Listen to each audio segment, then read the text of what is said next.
Morning, morning, everybody. Happy Sunday. We have officially made it to the last Sunday in September, which means we only have a 3-month stretch left before we finish 2025. And guess what? We are all out here thriving and surviving and doing good for ourselves. So on today's Sunday, I hope you give yourself some grace and express some gratitude for being as strong as you have been to get to this point.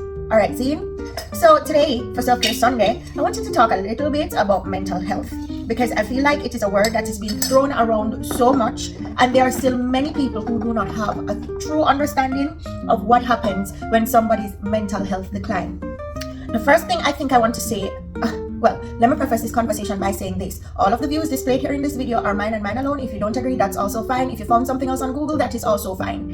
And I'm also not a mental health practitioner, but I've had to interact with people on a daily basis, as probably many people do, but more intimately for me because I'm a nurse, persons who are actively experiencing mental health issues. Now that we have that out of the way, let me say this.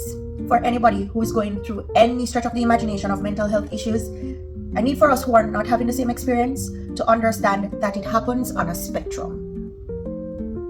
This minute they may be great, the next minute they're not. Today they feel fine and dandy, tomorrow they may not. It is literally a minute by minute play of their life as to how they express their feelings and how their feelings actually affect them. So this week in Jamaica, between the last 2 weeks I think, there have been 3 reports of persons who have decided to exit this realm on their own.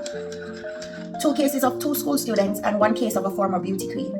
The school students were victims of bullying as per what was being reported, and the beauty queen had long documented her issues with herself on YouTube. Don't remember what her name is, don't remember what her page is, but she basically was speaking about how she feels like her mind is trying to kill her. And for all intents and purposes, people were listening, people probably tried to intervene, but it all culminated in her deciding that she couldn't take it anymore, and so she decided to self-exit. I remember also watching another video with somebody talking about how their depression affects them. And something that they said to me that really stood out is that they feel as though when it is happening, they have no control. They have no control. They cannot control the thoughts, they cannot control the feelings, they cannot control the actions. So when things like that happen to them, they go into a state where they find ways and means of control. So for persons who do self-mutilation where they cut, or they squeeze, or they burn, those persons seek control because whenever they do it, they know they have a limit and they know they can stop. What they cannot stop is their brain. And so in a bid to get their mind to kind of coalesce and calm down, they burn, they cut, they squeeze, maim, chip away at, bite, pluck their hair in a bid to feel like they do have some control over their physical being, while their mental being is literally out of control in the moment. Zine? And so this is why I want to reiterate that mental health issues, whether it's depression, whether it's any of the other diagnosable mental health issues, they happen on a spectrum. No one therapy session where something enlightening happens is going to be the caveat for change. It has to be a full-fledged continuum of care that these persons experience. It is almost akin to a chronic illness. You have high blood pressure, you take your medication, and your blood pressure for today is no longer high. But tomorrow it will go back to being high. So you need to take your medication again and again and again so you can maintain it. And it's a similar thing with mental health. It is continuous care that is required for these people, perhaps for the rest of their life. They're never going to, not everybody gets to get to a stage where this is it. I feel like I'm back to my square one best self. No. They either need it for the rest of their life or they end their life. And so I see a lot of people as well on the flip side saying, so all these people are crying out for help and nobody, reached out to them until it was too late.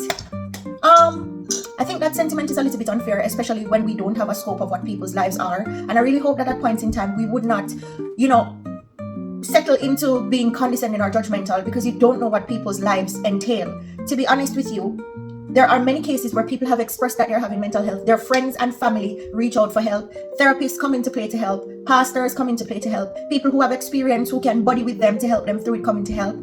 And because they're on a spectrum, depending on the severity of what they're feeling, all of that may just not help. How many times have we seen a person who drinks or smokes get the help that they need, family support, friend support, group support, money spent, and it still seems to fall on deaf ears? It's almost kind of the same thing for people who are having mental health challenges. The only reason why we don't necessarily give them a lot of grace is because many times we cannot physically see what they're going through. We can see the cuts, we can see them shine away, but we cannot physically see what's happening in their head. And so we often go into a space of judgment against them, judgment against their family, judgment against their friends, when these people out here are probably doing the best that they can to help. You see what I mean? The world is a very hard place to live in. It is a very hard place. And for people to find the peace that they need to survive in this world, it is not as easy as it looks. We are bombarded with social media every day, which is trying to tell us that this is how we should live this is what we should try to attain in life. And for many people, these lifestyles are unattainable. For many people, not having the friend groups, not having the constant support, or even simple things, childhood trauma, PTSD can trigger an episode and push them over the limit. Push them into a state where they feel like they have no control. I feel what should happen is that if we are going to be helpful to these people, we must understand that you are going into their space and you need to allow yourself to understand what they're experiencing before you automatically jump to trying to help. Because putting a band-aid over an ulcer will never work. So you must try to understand what their experience is before you go into that motion of trying to help. One thing I believe is that we should also try to understand that we are not meant to control everything. Some things are always going to be outside of our control. And this is why I always kind of reiterate that we're never always going to win, but we don't necessarily lose because we learn the lessons. Because for many people, when they cannot, contain and control what is happening, then they automatically assign themselves as a failure. Many times we just need to understand that many things that are outside of our control are just going to stay that way. We should not also relegate ourselves to believing that we need to do things to ourselves to ascertain a sense of control either. Also, if you're a steady friend to somebody who is having mental health issues, please understand that you must establish boundaries as well, because a lot of the things that happen is that there may be a fear that if you draw a line somewhere, then they will either try to go over that line or use you as a scapegoat for their behavior, which is highly unfair. Straw, too much coffee. And also, can I just say this? If you have somebody who is currently struggling and they're expressing to you how they feel, let us try not to insert our own personal beliefs as to how we think they should manage. Because for many people, a listening ear is one of the most important things you can offer them. In Jamaica, we used to have this saying, you get 2 ears and 1 mouth, which means you should speak less and listen more. And so when you're, encountering people who are going through struggles, try to listen more. Exercise that ability to just listen to what they're saying, because it's through listening that you're going to have an understanding. Listening offers them a way to vent, and so it's a possibility now existing that you could actually work through this with them together. Can I also say this on the back of everything? When it comes down to mental health struggles, it's not necessarily a physical thing that happens to people that throws them over the edge. Sometimes it's something that is happening around them. Like, for example, making the move here, in as much as I knew that I wanted to do this, trying to adjust and adapt to the lifestyle here had me struggling for a bit. I wasn't on the end of my spectrum of depression where I felt like I wanted to self-harm, but for a long while, it took me probably a good 6 months to try to make sense of it. And then when I came here in October and the time had started to get cold, and so before you know it, I was in the middle of snow, trying to maneuver and adapt to this new lifestyle that I knew nothing about in the cold, in the snow, sent me, into a time loop. And to be fair with you, these videos kind of came out of that because I decided that I'm going to use videos as a way to remind my friends and family that I'm okay. So me making self-care Sunday videos came out of the fact that I was severely depressed when I just moved to the US. But I say all of that to say this. Many times it is the little things that help your friends or family or whoever is suffering to cope. Let me share a little example with you. For the last couple of days, I have been working a long stretch because a few things are about to happen in my life and I needed to make the responsible decision of working through it. As in nursing, hospital, operating and working through it so I can get to where I want to be. And it was making me frustrated and depressed because I am now on day 7 of this little, so it means that I've not had a full day off. And me speaking to you now, I'm going to go have a shower to go into work right after this video. And at work, I remember becoming a real grumpy cat, a real cranky pants. I felt so out of it, why am I doing this? I know why I need to do it, but in the moment, it just could not make sense to me. And one of my coworkers walked up to me and she said she had a little gift for me. And I'm like, gift? First of all, Shanna don't take things from people. So she said, no, girl. I have something for you and I think you're going to love it. So backstory. This coworker works with me when I do my 11A to 11P shifts. She's one of the nurses who is on that shift scale with me. And one night we had a little bit of free time and I was explaining to her that one of the most lovely things about my childhood was that I loved to read.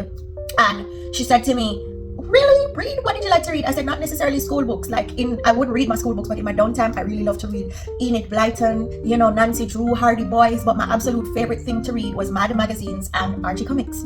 And so it is so weird that on the day when the frustration was coming to a hilt, she came to me and she said, I have a little gift for you. I know you're going to love it.